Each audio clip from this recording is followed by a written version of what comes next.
Hey now! What is up, everybody? My name is Mike Brown, aka Review King MB, and I was debating, I really was, on whether or not I should review this second episode of Season 9 of The Flash, but I said, fuck it. It's the last season, not only of The Flash, but pretty much the last season of the Arrowverse in general. We're not going to get too many chances to review these. So let's just jump right into it. The episode is entitled Hear No Evil, and we start immediately. I mean, we don't even, I don't think, have a title opening.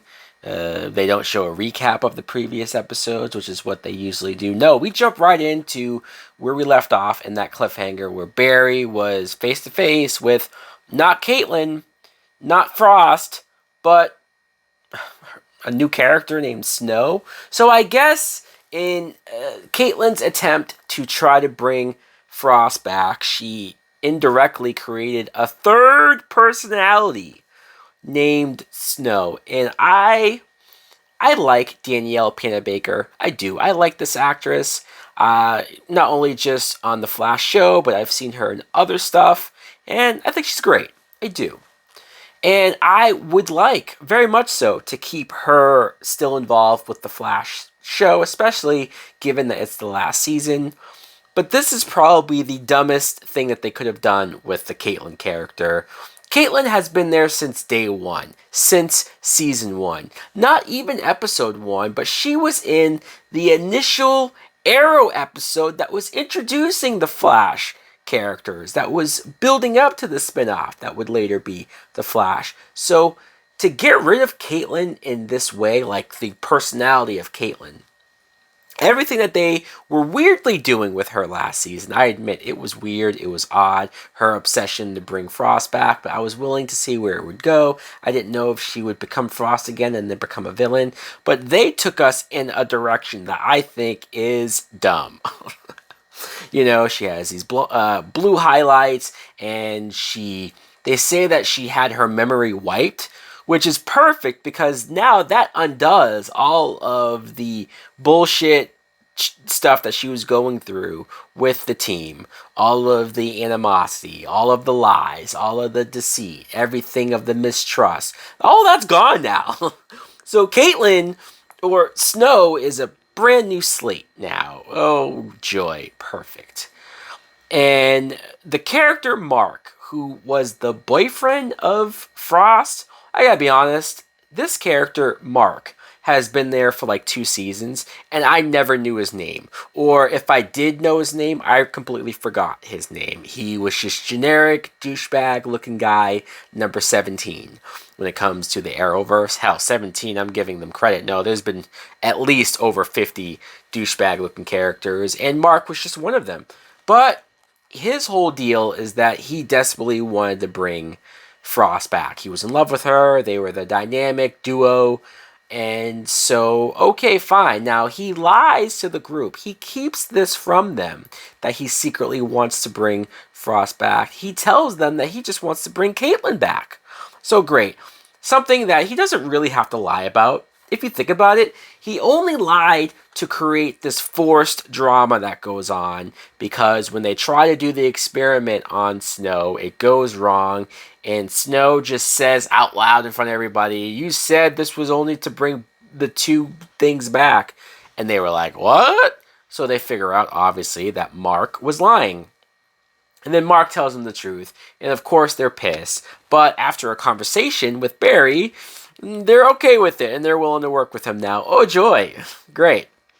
And then there even comes to a point where they have a vote off, because they decide, well, all right, if we're going to do this, if we're going to bring back Caitlin or Frost, we might as well vote. And it's kind of weird, like Allegra votes for Frost, even though I don't know, was she close with Frost? She says it's what Caitlin wants, but do you even know Caitlin?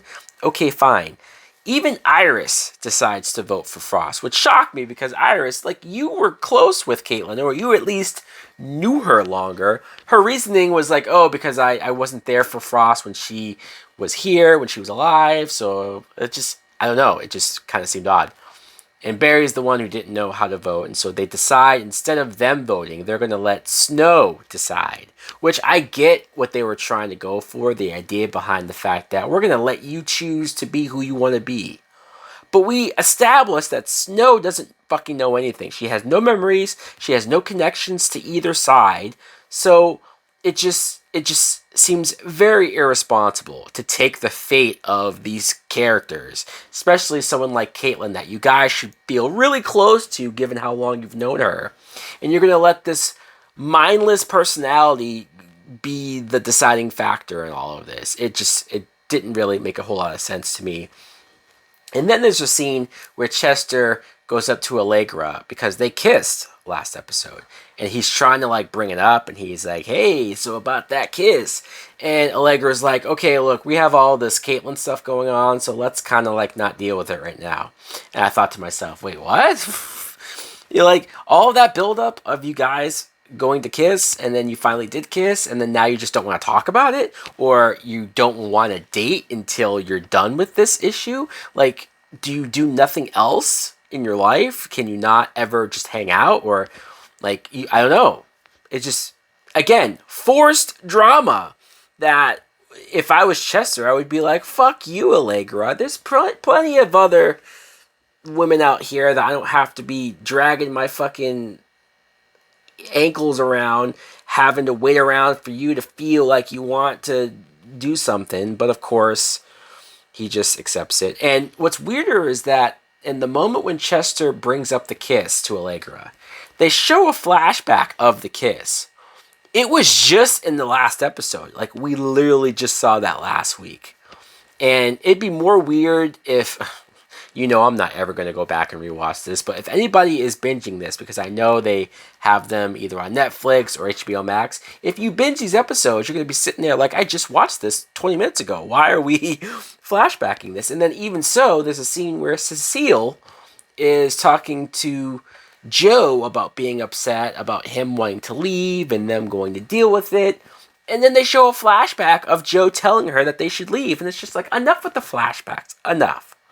And then the very next scene is Barry and Iris talking, and he's upset, he feels guilty, and then they show another flashback. Now, at least this flashback happened last season when he went into Caitlin's apartment and destroyed all of her equipment, destroyed her experiment. So at least that was a whole season ago. That is something that you probably should be showing and referencing. But because it was the third flashback in the third scene in the row, it was coming off very amateurish, very bad. I just was like, enough with the goddamn flashbacks. Then we get a scene of a gay couple at this bar. They kiss, and I'm only making note of that because I think this might be the first like male kiss that we've gotten on the Flash show. I might be wrong. This show's been on for 9 seasons. I guess that could not be as easily believed. Maybe they have done it before. I know the other shows have had a lot of female relationships, and I also bring this up because Supergirl got a lot of flack from fans who were upset over how much of that type of stuff was in there. So it doesn't bother me, but I'm fully expecting that maybe some people might be upset. But then, to be honest, how many people are even watching this final season of The Flash? I don't think enough people are watching it to be upset over having that. And then this violin lady shows up. She literally shows up at the club playing a violin. Like, that's her metahuman superpower or villain power. She starts playing the violin and it creates these vibrations to take people out. And I just thought, oh my god, this violin lady. What a horrible, horrible villain. This is the final season, and these are the type of villains that we're dealing with. And it wasn't until one of the characters escaped and wound up back at Star Labs, and the characters started to talk to him, and they called him by his name, Hartley. And I said, okay, this guy looks familiar, but who's Hartley? Like, I was trying to rack my brain and think, and then I Googled it and said, oh, okay, I vaguely remember this guy. Vaguely. I'm not saying I 100%, but he now looked familiar. I do remember him being in the earlier seasons and being involved. He was a villain. He tried to go after Harrison Wells, and then he turned good. Okay, fine. I remember the guy now, but you had 3 flashbacks earlier of shit that was so easily memorable as far as plots going on. How about we show a flashback of who the fuck Hartley is? Give people, he hasn't been around. I think the last time he was there was season 7. How are we not showing a flashback of who that guy is? Come on. And so there's another scene of Barry and Iris sort of thinking about Caitlin or Snow and whatever. And I'm only talking about this because they showed a picture of Iris. Like, Iris was looking at a picture of both Caitlin and Snow together, and the Photoshop in that was so bad. Granted, whenever they had Caitlin and Frost in the same picture together, or the same on screen talking to each other, I always thought that looked okay. That looked good enough, especially for a CW show. But for whatever reason, that picture was just terrible Photoshop. The lighting of Frost just looks so off compared to Caitlin. Anyways, so like I said, Snow decides, or she's going to decide on who she's going to be. Then you get the main plot. It's such a minor plot of the episode that I couldn't care less about it, but you have to resolve it, I guess. Hartley and Flash go after the violin lady, who I later found out her name was the Fiddler. Are we fucking serious right now? The Fiddler. This is the final season, and we're dealing with villains called the Fiddler.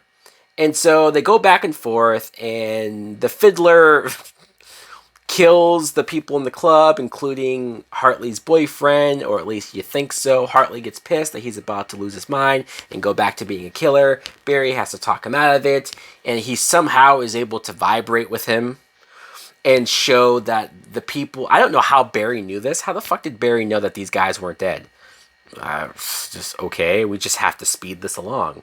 And Barry shows Hartley that, hey, these people are trapped in some gravity vibration alternate universe, and they're frozen, and the only way they can get out is if you use your vibration gauntlets. Again, how the fuck does Barry know any of this? So of course Hartley uses the gauntlets, gets everybody out, saves his boyfriend, and then the villain from last episode, the new Captain Boomerang, shows up to leave with the Fiddler. and so they're gone, and they stole the gauntlets. Okay, cool. And we get to the point where Snow decides, she tells everyone that she decides that she's just going to be Snow. So great, you gave her the choice of which personality to save, and she decided neither. I'm just going to be this brand new character that nobody gives a fuck about. Great. And I got to be honest, I understood where Mark was coming from. Mark was like, what the fuck? Mark was like, wait, so... Like, I would be pissed if you picked Caitlyn, but at least it would make sense if you picked Caitlyn. You're not even picking anybody. It just seems very weird, and I don't like that. If this is going to be the last of, remnants of Caitlyn as a character, Danielle Panabaker playing this character, I don't like that she's going to play this, like, ditzy, blank slate version of herself. I'm just not interested in that at all. Hartley comes in and just screams and destroys the device that was supposed to be used to turn Caitlyn. And I just thought that was very over the top and overly dramatic. He could have just pulled the plug or just turned it off. What if the group needed that for something, or needs that later? Like, you had to destroy it in that way? I'm pretty sure Mark didn't know how to use the device by himself. Anyways, Mark leaves because he's pissed, and he seems like maybe he's becoming a villain. I couldn't care less. And then Barry decides, let's just go to the club and fucking party. And I will say that seeing Grant Gustin dance at the club was very nice, very refreshing. I enjoyed it. I had fun with it. It reminds me of that episode, was it season 7? Whatever that episode was where Barry got a personality change where all he wanted to do was break dance.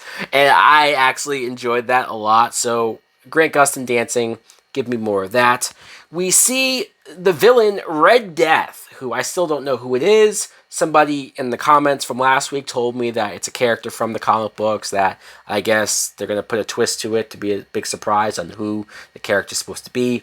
I don't know. I guess they needed the gauntlets to stop his whole vibration thing. I'm going to assume that's what was going on, because after they blasted him with it, he was able to just kind of become whole.